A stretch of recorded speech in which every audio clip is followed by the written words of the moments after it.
following content is for educational and entertainment purposes only. This content should not be taken as medical advice. Welcome back to You Heard It Here with Dr. Gary. This is earwax removal vlog number 131. In today's episode, we're going to look in a patient's ears that are very narrow. As I'm putting this curette down the patient's ear, you can actually see that the curette takes up the majority of the ear canal.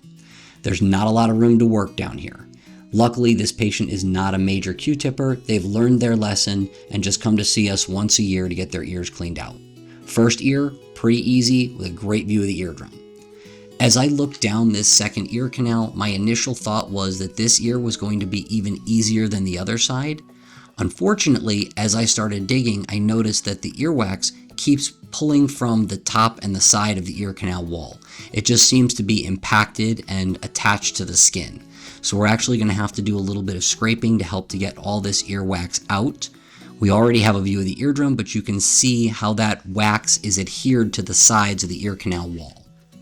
If you like these wax removal videos, please take a moment to like and subscribe. It really does help with the YouTube algorithm and helps to keep me motivated to put this content out. There you could just see a huge chunk come off the roof of the ear canal as I pulled that first piece out. So now when we look back down, we're going to get past that little dead skin at the bottom and see the whole eardrum. This has been You Heard It Here with Dr. Gary. Thank you for watching. We'll see you in the next video.